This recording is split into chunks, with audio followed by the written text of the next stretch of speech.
Hello and welcome to another Brawl video. Today we're checking out this mono-white combo deck built around Lamb, Stormcrane Elder, and this is basically Monastery Mentor's Mentor, a 4-mana 3/3 with prowess, saying whenever we cast a non-creature spell, conjure a card named Monastery Mentor onto the battlefield, which in turn also has prowess, and whenever we cast a non-creature spell, makes a 1/1 monk token with prowess, so that's reminiscent of the Matryoshka dolls, which keep making additional versions of themselves that are slightly smaller each time.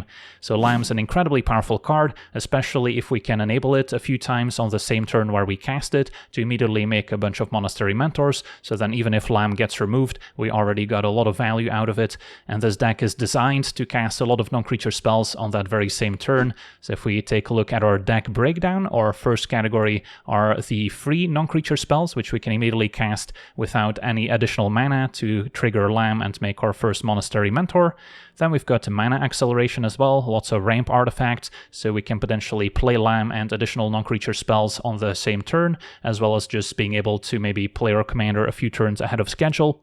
Then another important category in this specific build are the cost reduction effects, since we're playing a lot of artifacts, so any ways to reduce their cost by 1 or 2 mana means we can very quickly string together a whole bunch of them to trigger Lamb on the same turn.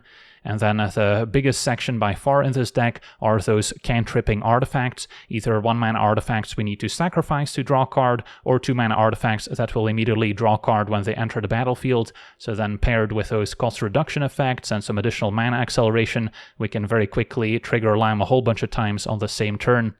Then we've got a whole section dedicated to protecting our commander and the monk tokens we've generated with either white counter spells. We've got a few ways to give our creatures or the entire team hexproof and indestructible, as well as the fairy's protection to phase out our entire board. Then we've got a few very efficient removal spells, especially ones with Convoke are great in this deck, since we can essentially cast them for free just by tapping our creatures, and that's another way to make another Monastery Mentor on that very same turn where we deploy our commander. And then last but not least, we've got a few very powerful legendary permanents that also synergize very well in this artifact style of deck, and those can also help take over the game. So that's our deck in a nutshell. Now for the deep dive, starting with our free non-creature spells. There's some very weak ones like a Quarter's Shield and Bonesaw, which we're not even planning to equip, but they're here just to trigger Lamb. Then Chrome Mox, on the other hand, can be very powerful, especially if we have a white card left in hand to pitch to it, so it can still make an extra mana for us. Sometimes we will just play it immediately, so we can start ramping a turn sooner, but sometimes we'll hold it to trigger Lamb. Same with Mishra's Bauble, which we can also cycle early if we need to hit specific cards, but we can also hang on to it to trigger Lamb right away. Mox Amber is also excellent, as it can immediately tap for mana, assuming Lamb doesn't get removed in response.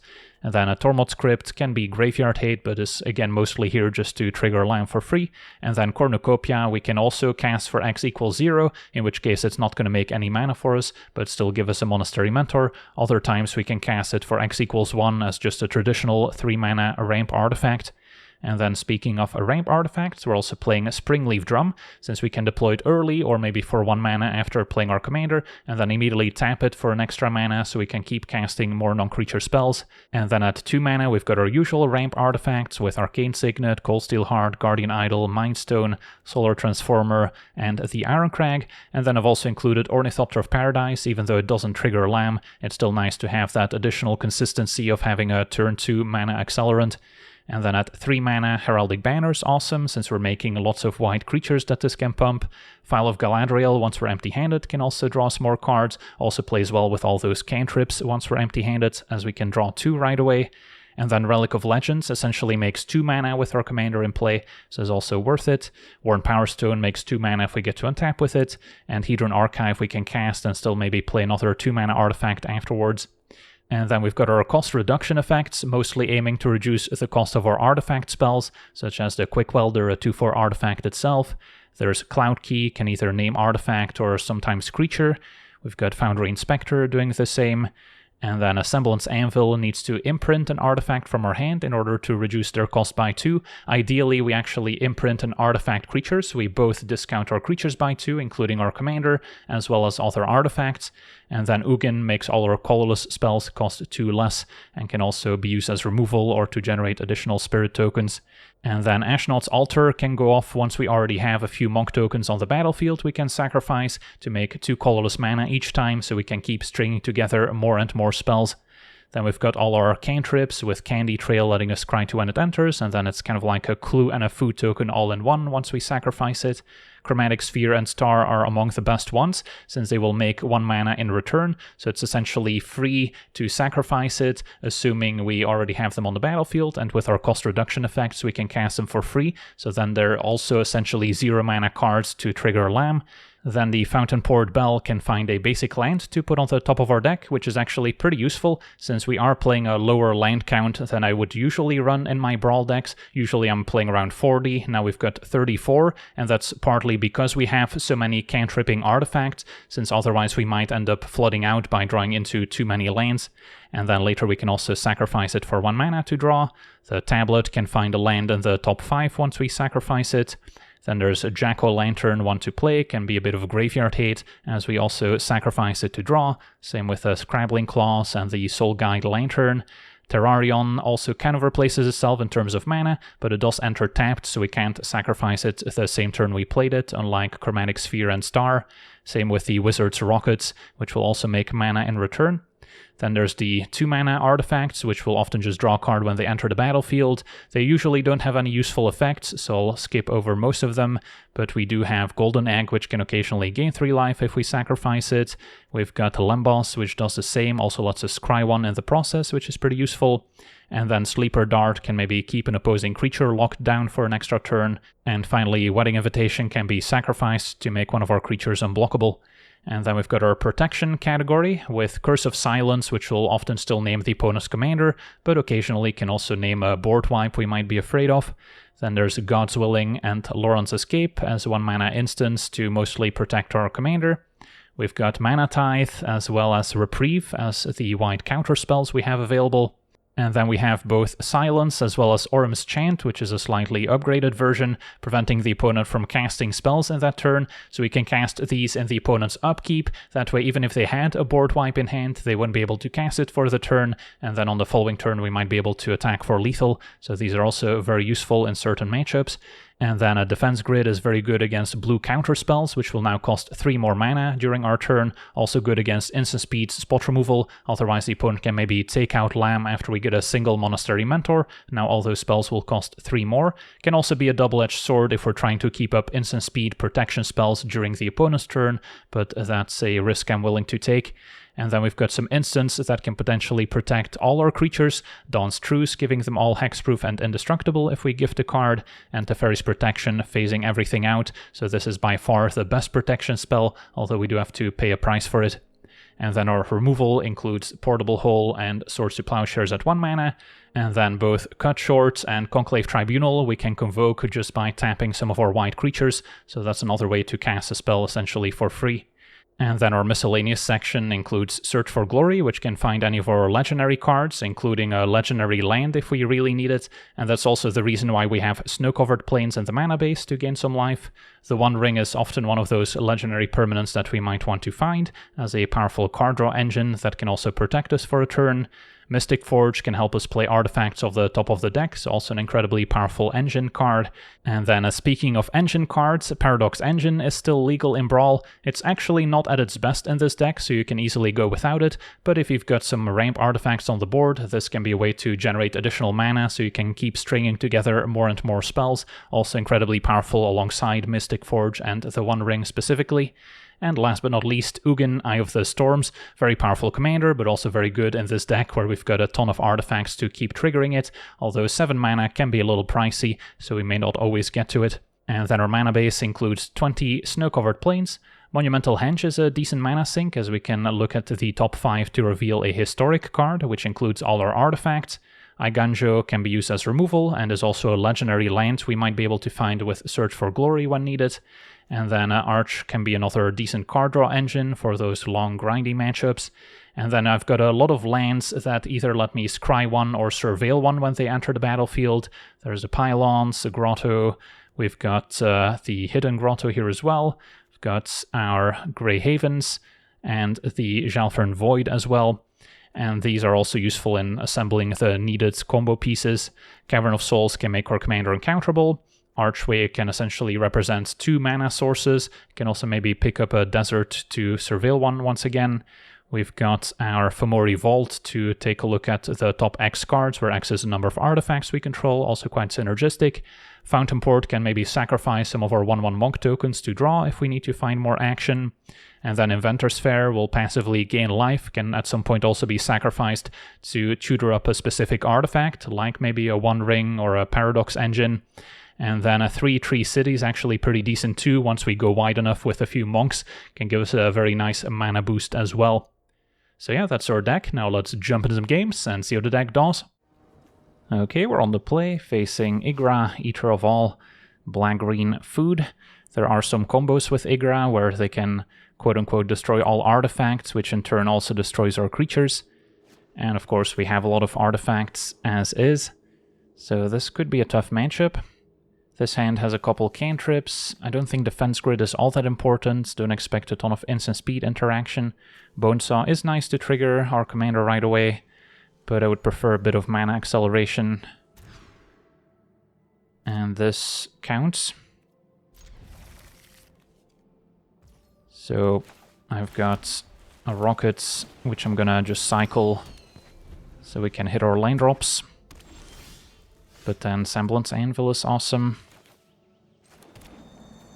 Can cycle it now in case I find a 2-mana ramp card.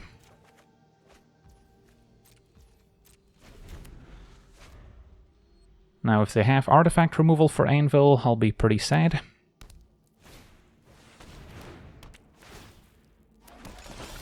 So this is already a big decision.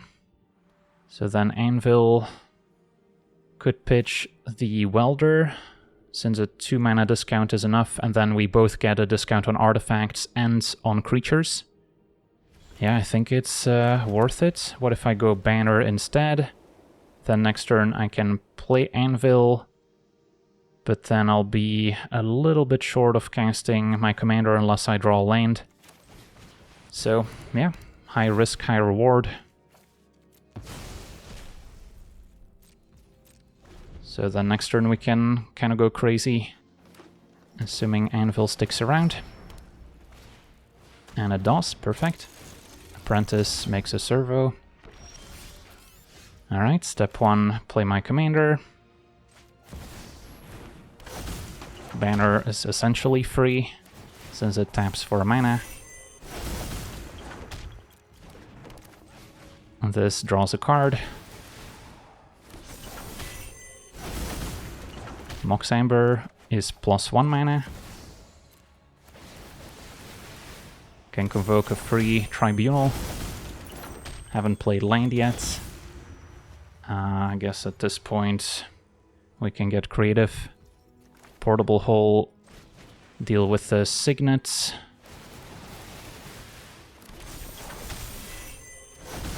And that's gonna be good enough. Could still convoke a Tribunal, or I could keep it for next turn to pump the team. Sweet, on to the next one. Okay, we're on the play with a keepable hand. Got a couple ramp cards, and then Mystic Forge, an excellent way to keep stringing together more spells. Relic essentially makes 2 mana, since we can tap our commander after deploying it. Facing Kotis, the Fangkeeper, so kind of a Voltron-style deck. Hopefully they're light on discard and counter spells, since I think we can beat Kotis in kind of a fair fight. Our mentors versus their auras and equipment.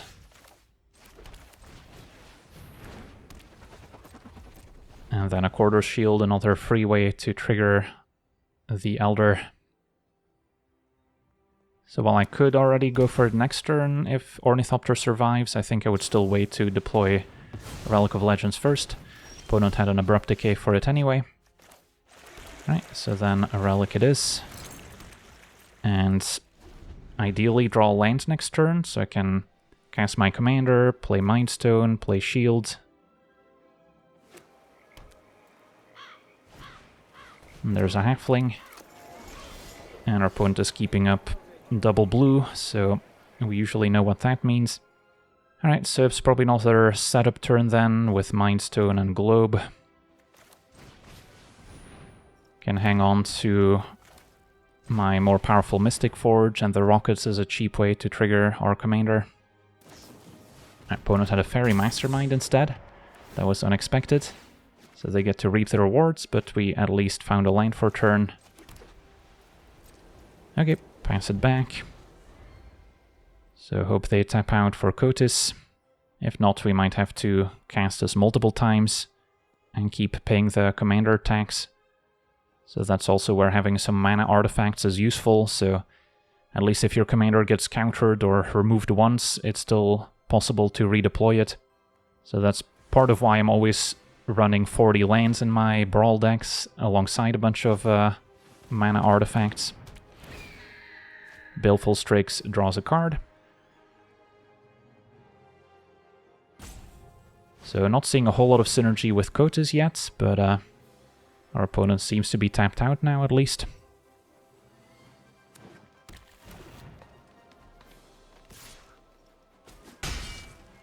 Alright, it's go time, and Dawn's Truce we might be able to keep up as well.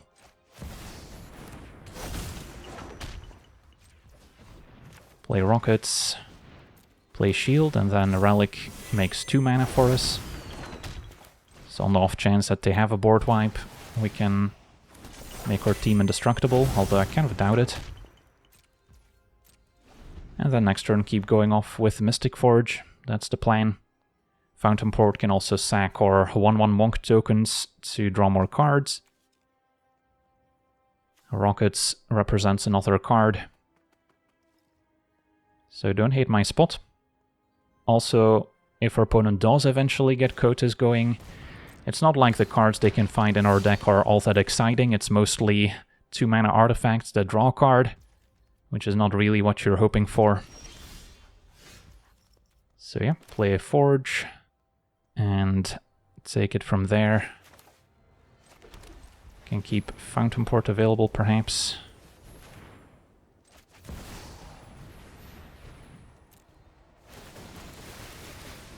First see what's on top before activating the rockets.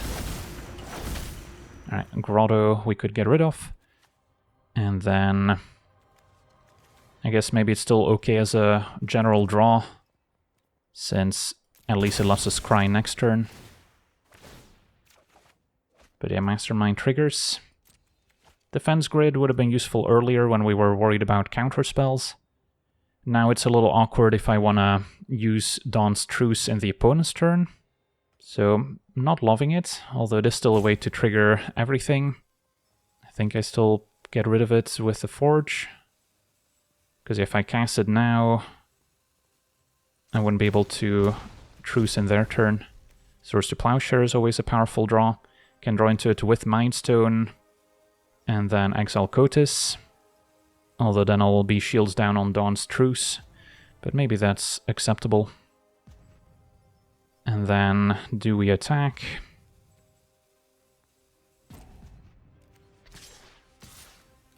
They can trade Strix for a Mentor. But I think that's acceptable.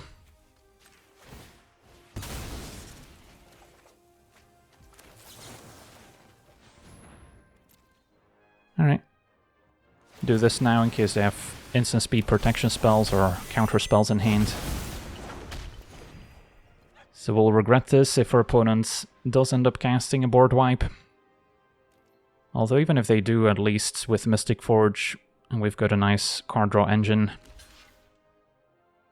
Uh-oh. Opponent's jumping with everyone, that's not a good sign.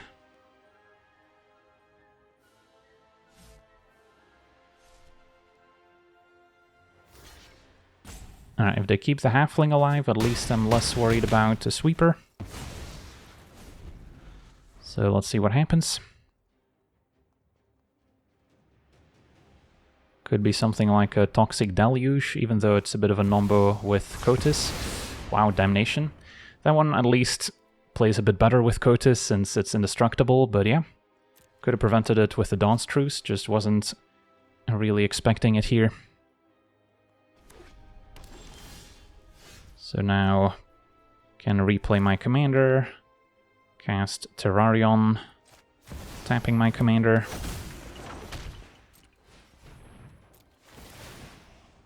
And then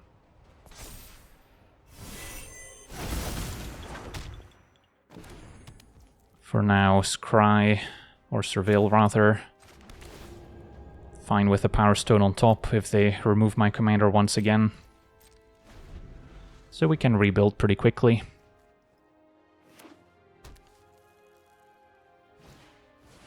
Seeker for ramp. Death Toucher also lines up pretty well against our Monastery Mentors, but hopefully we can go wide enough where it doesn't matter. And now that we know that they might have more sweepers, Dawn's Truce could protect going forward. Although if their sweeper is a blue bounce effect, then Dawn's Truce may not be all that helpful.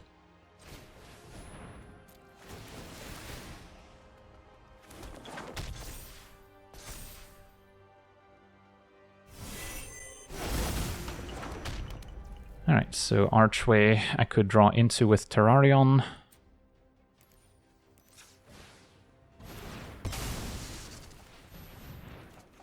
And then I maybe should have played Pylons instead of Grotto earlier, so we can pick up a Desert to Surveil one once again.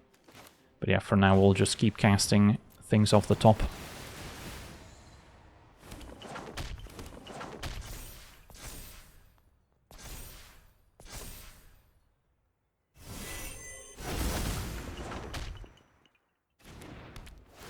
And draw Arch.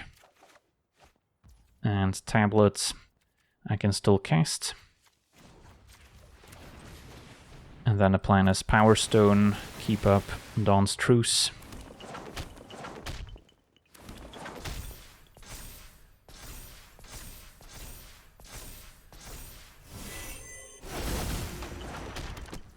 And just to make sure they don't mess anything up end of turn, it's probably best I use the Relic now.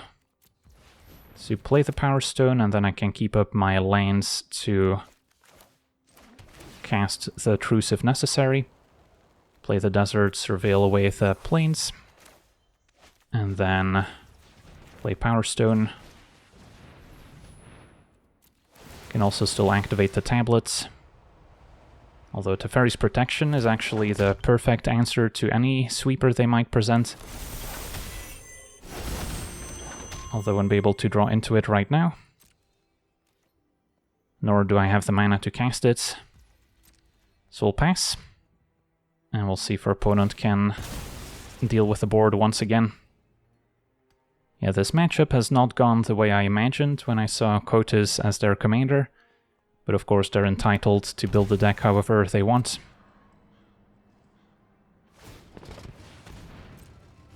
Our opponent exhausts the Seeker.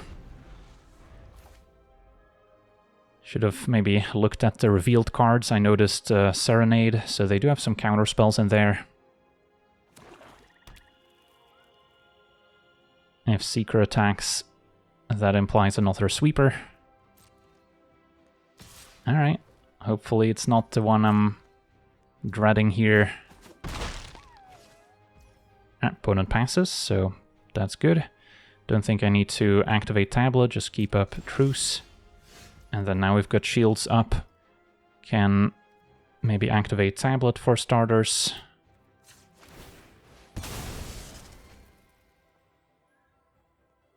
Get a land. Curse of Silence could also come in handy. Opponent might have a Cyclonic Rift in hand, which they can still cast at instant speed. So if I can draw into the Curse of Silence, I could name Cyclonic Rift. So I guess with Fountain Port I could do that. And then... yeah, I guess there's no real way to sack a Summoning Sick Monk without wasting one of the cards in hand.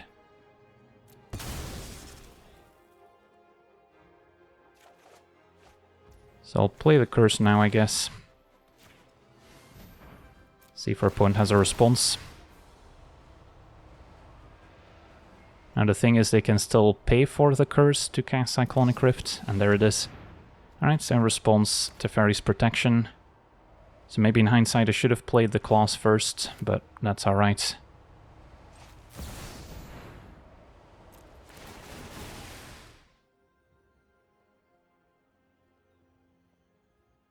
So we get to protect the team.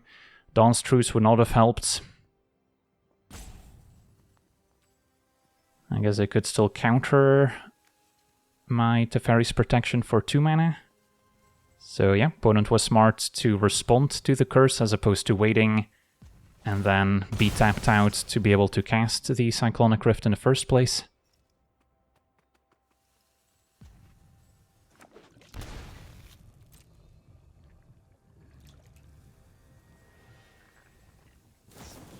And yeah, Memory Lapse. Funnily enough, if I had more instant speed card draw, I could have redrawn the Teferi's Protection. Now that's not the case. So I can get rid of the Scrambling Claws at this point. Make some mana.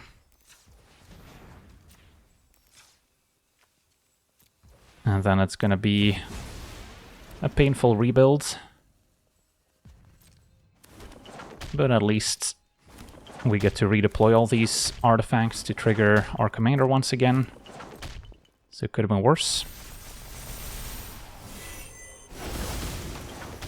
Back to hand.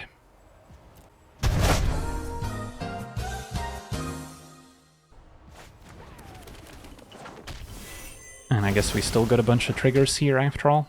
Now we can name Kotis. And then go with the relic. Maybe should have gone for Power Stone first. Now Iron Crag. I guess I still haven't played land for a turn, so we can do that. And play Power Stone. And yeah, funnily enough, all these Monastery Mentors also go back to hand since they're not tokens. They got conjured. And I might be okay to play the Accorder Shield, since I'm gonna have to discard to hand size a bunch. Alright, so I get to discard 7 cards. So most of my lands can go. I'm not sure how good Dawn's Truce is when we're about to draw Teferi's Protection. And then I can probably get rid of most of these Monastery Mentors, to be fair, since we can easily generate more. Well, this has been a very interesting game, to say the least. Sort of Forge and Frontier is acceptable.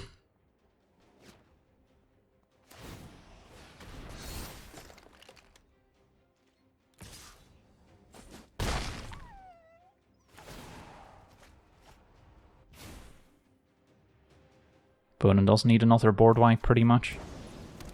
A Maelstrom Pulse would have been funny to target the Monk and deal with all of them at once.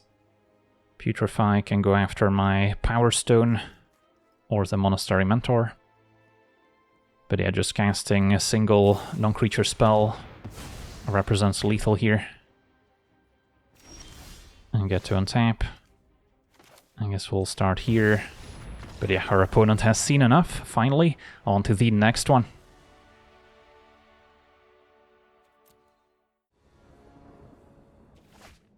Okay, we're on the draw, facing a Narset, a Jeskai deck with lots of cheap spells, presumably. Could be a tough matchup if they have counter spells. We have Anvil, which always can lead to some very explosive starts. Can scry and then maybe cycle the Lantern, and then we have 2 free cards we could play, although I could also play Cornucopia for X=1 if we need the extra mana. So we'll see, but it's got potential. And cannot underestimate Mana Tithe. But yeah, ideally we hit some land drops, maybe a 2 mana ramp card, so we can already go off a turn sooner. Turn 1 Swiftspear, okay. So we are under some pressure already. Drew a land, so now I'm less incentivized to scry with the Havens. And I could just keep up Mana Tithe. Next turn, scry, maybe play Lantern, and then keep up the ability plus Mana Tithe once again.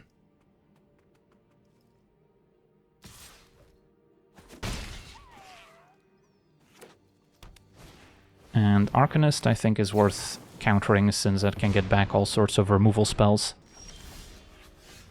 Right, so we'll scry. Banner is fine. I don't think I say no to that. Just play Lantern. And pass.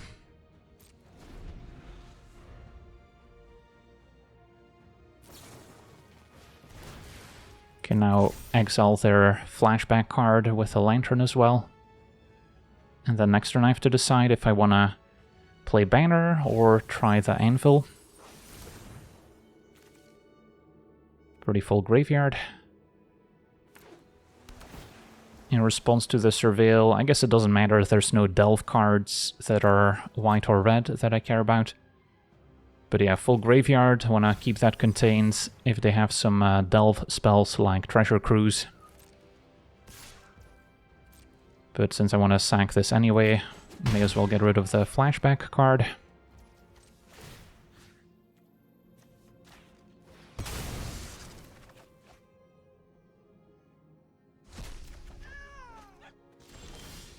And draw Loran's Escape. Yeah, I think I go for Banner actually. Because I don't necessarily want to pitch something to the Anvil at the moment. And then next turn I can play my commander, keep up Loran's Escape, as well as play some more cheap spells. And I guess with the Mox Amber we can also have access to an extra mana.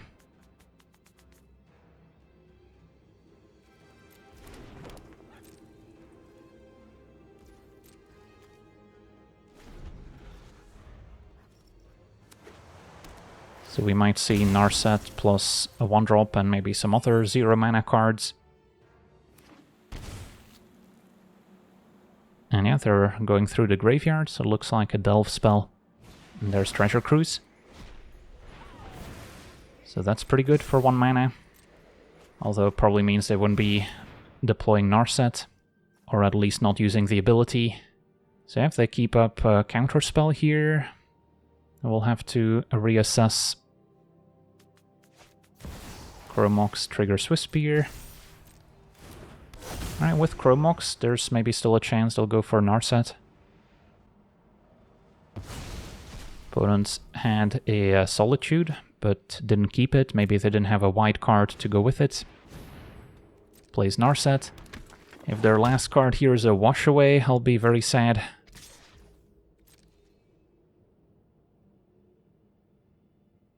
Don't have Cavern of Souls to make our commander uncounterable this time. Never mind, Unholy Heat just to trigger Prowess and get an extra spell out of their hand for Narset. So end of turn they get to draw 4. So unless they draw into a free spell, we get to make some Mentors, which is where we want to be. So yeah, I don't think we Anvil since I don't have an artifact creature to pitch to it.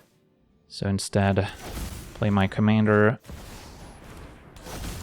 and then play a Mox Amber. Play Rockets. And I think it's worth it to Cornucopia for 0 just to get another Mentor. And then keep up Loran's Escape. Next turn we get to cycle the Rockets. We can always play Anvil just to trigger Prowess.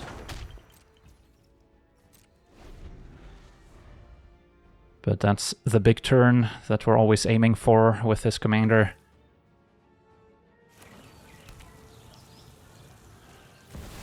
The Elite is acceptable. So opponents might once again deploy all their cards to redraw with Narset. So they do get to see a lot of potential answers. But I doubt they're running too many board wipes, which is probably what they need. Can take the hit from Swiss Spear. Alright, Prismari Command. Yeah, that's probably fine to Loran's Escape. Can protect the banner, in fact. Since it can also target artifacts. And then Prowess is enough to save the Mentor. And a Paradox Engine. I mean, it's a powerful card. Is it broken on this board? I have 2 mana artifacts. So it's not necessarily busted. I can cast it. But then I don't have a follow-up. I don't think it's actually what I need.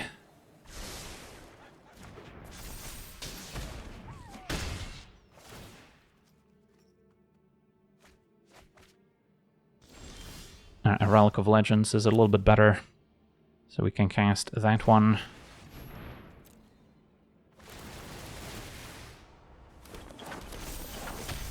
And yeah, our opponent has seen enough, can still sack the rockets, at the very least cast the Anvil as well. And this attack is likely lethal already. On to the next one. Okay, we're on the draw, facing Bruna, the Fading Light, so an Angel control deck. Our opponent can easily have a board wipe to clear all our Monastery Mentors. This hand's got Mystic Forge, which I like, but then we don't have any mana acceleration, it's just a bunch of cantrips. So I think we can do better. This is better. So now, even if they were to remove our commander with all this extra mana, there's a chance we can replay it. And we still found our Mystic Forge. Opponent might have had a Mana Tithe in hand as a counterspell, but taps out for boots. We'll play Mind Stone. I don't have any 1-drops in hand, otherwise next turn I could play the Elder, immediately tap it with a Drum to cast another 1-drop and trigger it. But I'm probably gonna end up waiting an extra turn, especially now that we have Ugin. So I'm gonna hang on to the Matrix, since I'll be able to play it for free once we deploy Ugin. And then with Cavern we can even make it uncounterable on the off chance that they had a Mana Tithe, although we can easily pay for it now. Alright, sadly the Skyclave can get rid of the Archive, so no Ugin.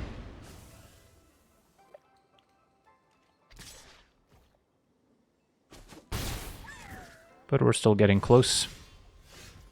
So this turn I can play my commander, followed by a Matrix. That seems reasonable enough.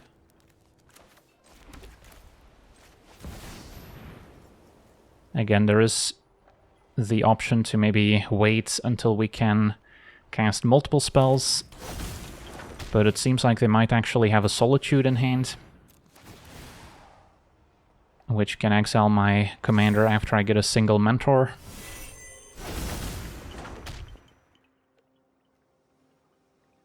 Still a chance we draw into a 0-mana card.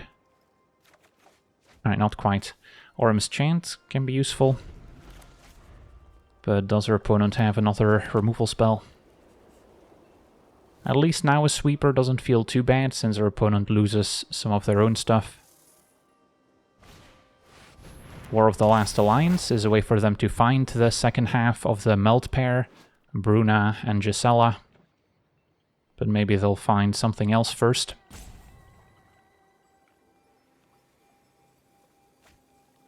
Alright, opponent did get Gisela after all. Could see them attack, but we're gonna hang back, and Cold Steel Heart was a good pickup. So this turn I can cast Ugin, play Cold Steel Heart, and then still Orm's Chant in the opponent's turn. This will name Monk, or we can get creative.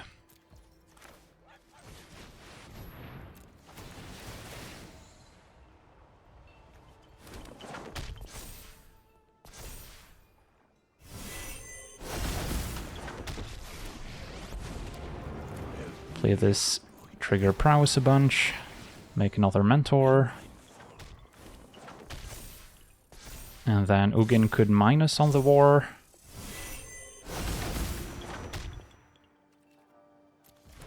Or we can just keep plussing. I think I'm okay minusing now. And then make sure to set an upkeep stop.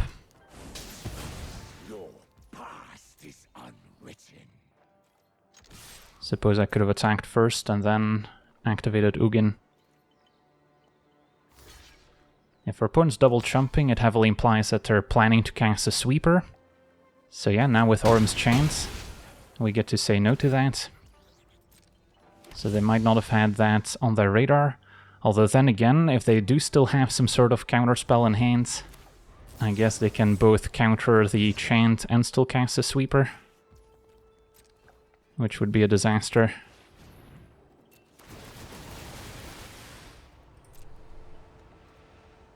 And then make sure to do it in upkeep before they can put a spell on the stack, or before they can draw into an instant speed removal spell, could also matter.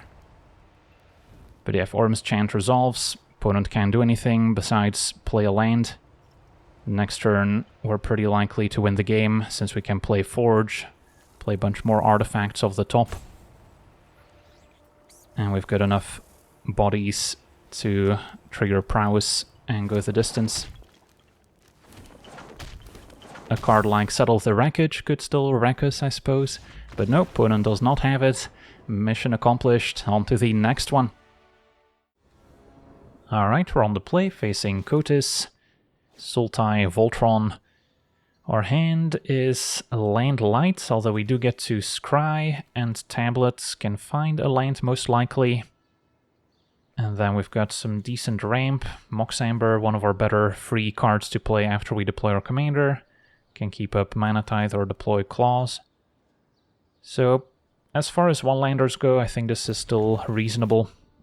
But of course, if we fail to hit our land drops, we can quickly fall behind. Still want to keep a land on top with a scry, so I can draw into that land before we need to activate the tablet. Ooh, opponent starts with a Leyline Axe. Always powerful. Found the land at least. Still gonna play tablet over Claws. And then we might be able to keep up Mana Tithe on the turn where they plan to cast Kotis. For now, activate tablets. Find the plains. And I think I keep up Mana Tithe over deploy Claws.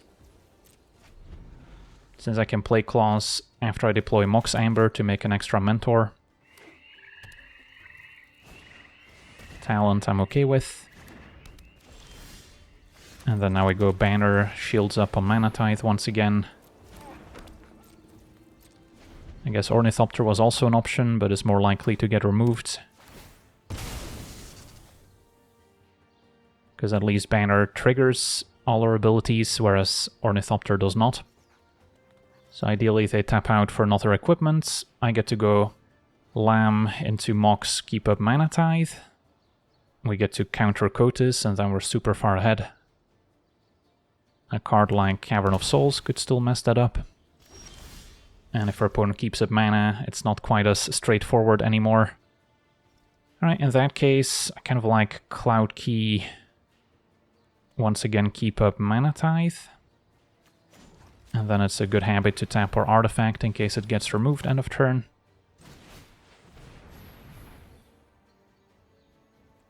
Name artifact, even though creature is also reasonable here. And then I don't want to tap out for Ornithopter. Opponent channels a Kami. And they're probably not expecting a Mana Tithe.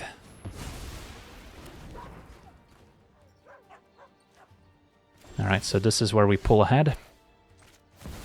And a Curse of Silence is kind of a slap in the face as well, as we can make their commander cost 8 mana all of a sudden.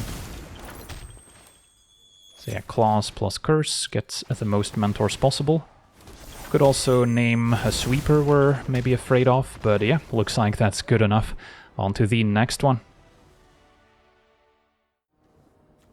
Okay, we're on the play with what looks like a keepable hand. Search for Glory can get a bunch of our powerful legendaries. We've got Tablet to hit our land drop. So yeah, this seems okay. Don't have any 2-mana ramp cards, really.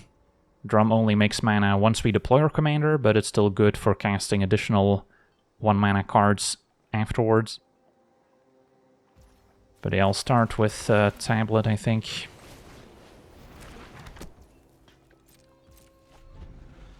Since I do need another land, most likely.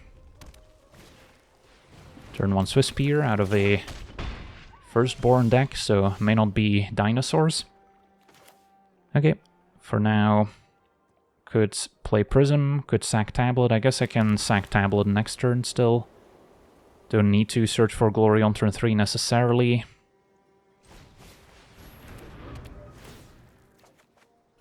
hit our land drop, so now I could search for glory on 3.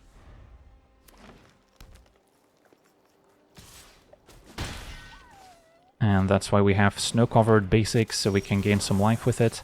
Well, One Ring was one of the potential tutor targets for Search for Glory. So what I could also do is search for Eiganjo, a legendary land. So we are guaranteed to play my commander next turn, although without Springleaf Drum I'm only casting Cornucopia for free afterwards. So then it may get taken out. So it's an interesting spot here. Could also technically play Cornucopia for X equals 1. Yeah, maybe that's actually the play. And then I can either sack Tablet or play Drum. Probably makes more sense to sack the Tablets, since then I can play Drum to trigger my commander in the first place, and maybe still silence in their turn. So yeah, always good to evaluate all our options, because in a deck with all these cheap cantrips, you often have more than one line available. And Bristly Bill is next. So they still don't have a 4-powered creature for Fanatic. A fetch land could have gotten there. And now the Firstborn. Okay. So we're taking 4, but our opponent's tapped out, which is what we like to see. Luckily found a Plains. And Fountain Port. Alright, I think it's go time. Play my commander, play Springleaf. And then I could silence in their upkeep.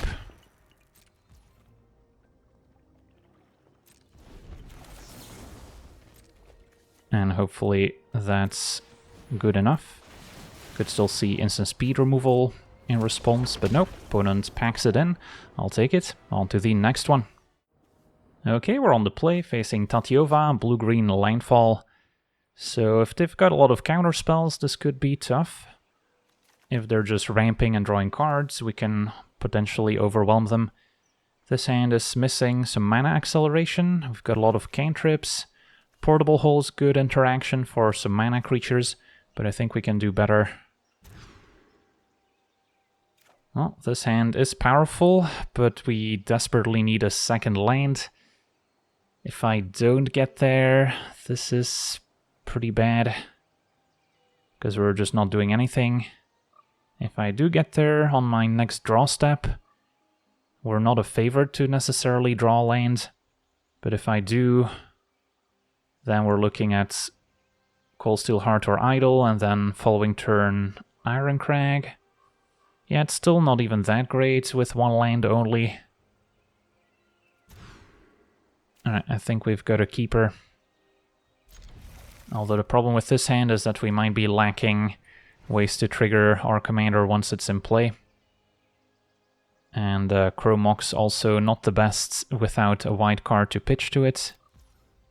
But yeah, I guess for now I'll just wait and not play Claws yet, since I might want to cast it for free once I deploy my commander.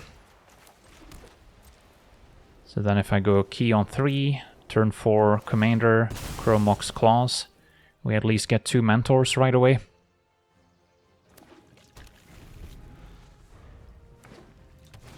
Opponent's ramping, as usual.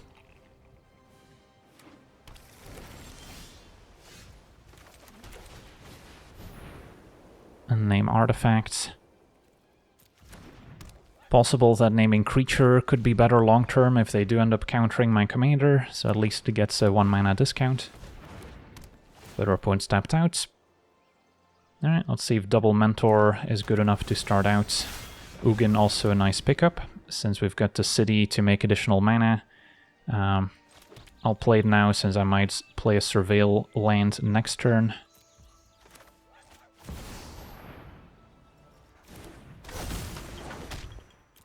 Does seem like they could have a free spell in hand. Don't know if that's a Pact of Negation or if it's one of the elementals.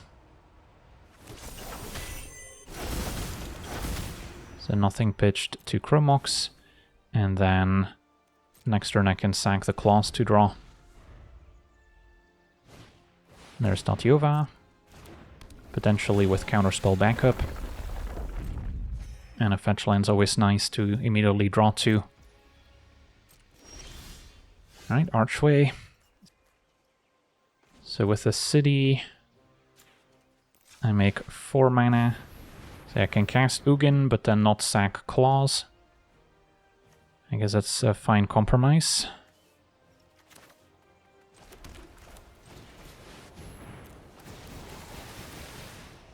Although I imagine Ugin gets countered here.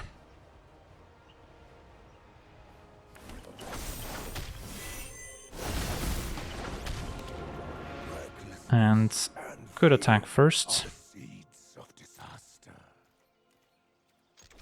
in case they had a protection spell, so I don't waste Ugin's minus on Tatyova. Yeah, I'm actually down to plus. I'm okay if they draw a few cards and pass it back. So now with a city, nets us quite a bit of extra mana. Just gotta hope they don't have a River's Rebuke or Cyclonic Rift. Although with the Rift, at least the Mentors go back to hand. So we'll see what happens. They might also chain together extra turns, in which case dealing with Tatyova was maybe still the priority. Opponent's got a discard to hand size, keeps up all their mana. Can play a free Inspector, which doesn't trigger prowess, but I guess it's free. Can't beat that price. Cycle the Claws. Good to get rid of fetch lands in general.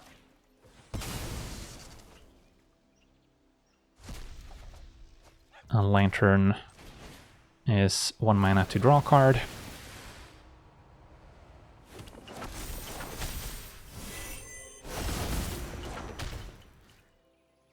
Get rid of the fetch land once again. So maybe now is a good point to minus Ugin on Tatyova, see what their response is.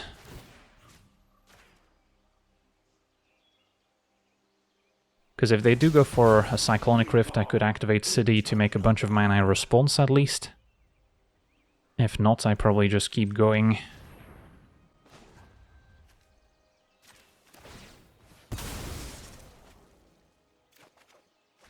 Alright, we're at the end of the line.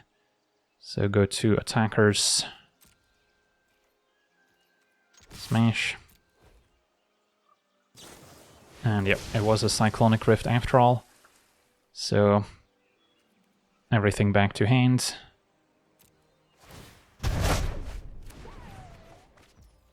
But we can recover. So can still play the untapped land if I'd like. Now Chromox can actually pitch a white card. So it's not actually all that bad here. So let's see. What makes the most sense in terms of sequencing? Want to discount our artifacts once again? Maybe it is just replay my commander, Chromox plus Springleaf Drum.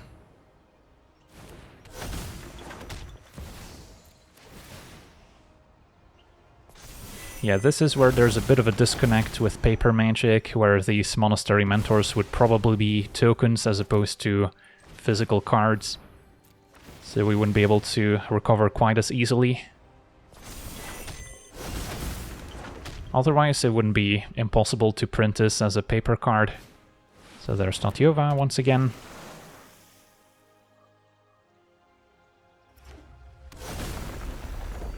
And then by playing Ugin, we can easily play Cloud Key and Foundry.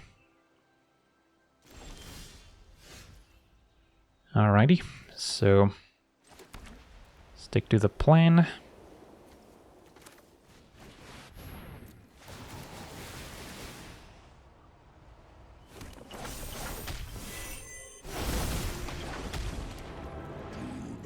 And yeah, our opponent has seen enough. Sweet, on to the next one.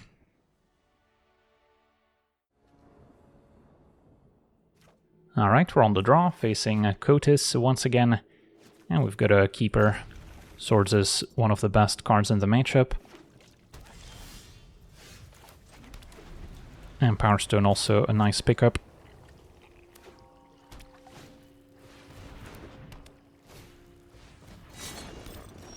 Signet plus Shadow Spear. We'll play a Sleeper Dart since we could actually use the ability on a creature at some point.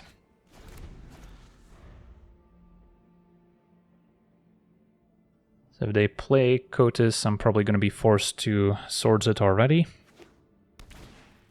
Better opponent's playing it slow. One Ring is always powerful. So hopefully we get to untap with a Power Stone, and that will open up a bunch of options.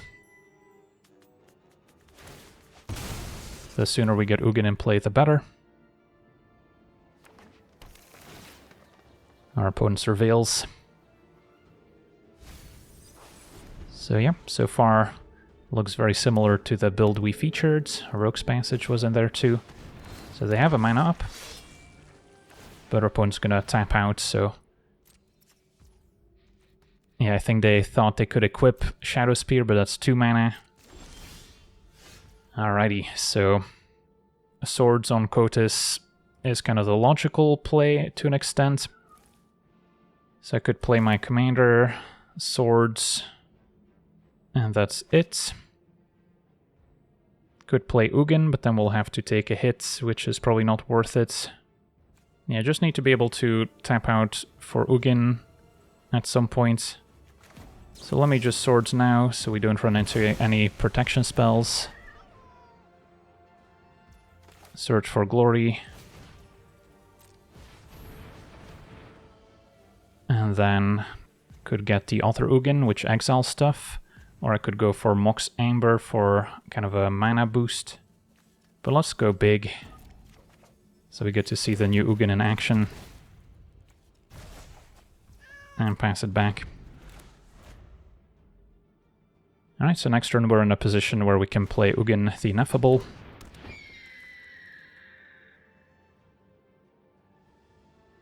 Inventor's Fair might end up getting Paradox Engine at some point to combo with the One Ring.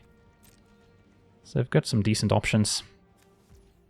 Shadow Spear only loses Hexproof and Indestructible, so it doesn't stop the protection from the One Ring, also important to point out. Alright, so I could try Lamb, although I think I still want to deploy Ugin first. Could also go for 7 mana Ugin at this point, but if they have a counterspell, I would prefer this one getting countered. That resolves. Can minus on the birds. Would be a bit of a blowout, I guess, if they protect it, but then again, if they attack, they can also deal some damage. So it's maybe still worth it.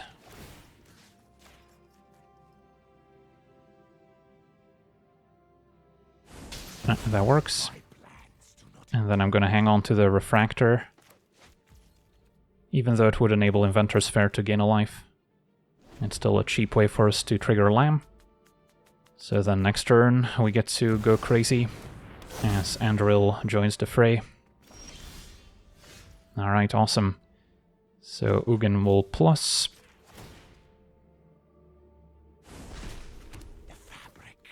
See what's on top.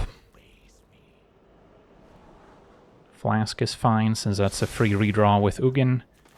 So play my commander. Cast a free Refractor, trigger it. See if there's removal. But at least we'll have 1 Monastery Mentor.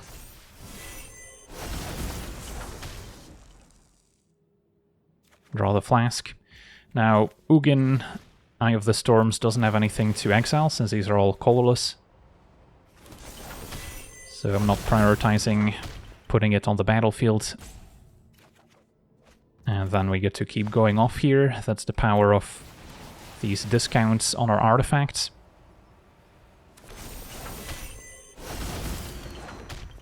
And then now One Ring. Can main phase draw.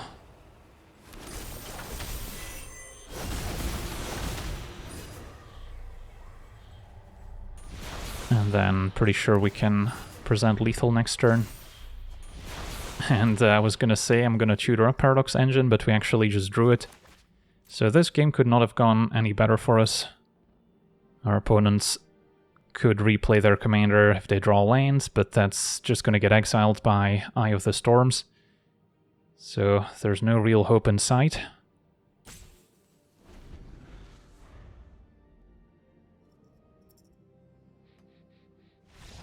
Alright, so we got to see this Monastery Mentor deck in action, and oh boy, is this commander pretty busted.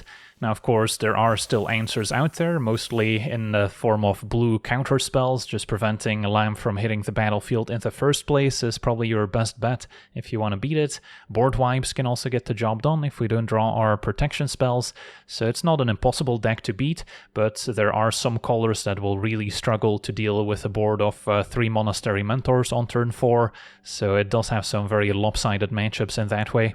But yeah, that's going to do it for today's gameplay. I want to thank you for watching, hope you enjoyed, and as always, have a nice day.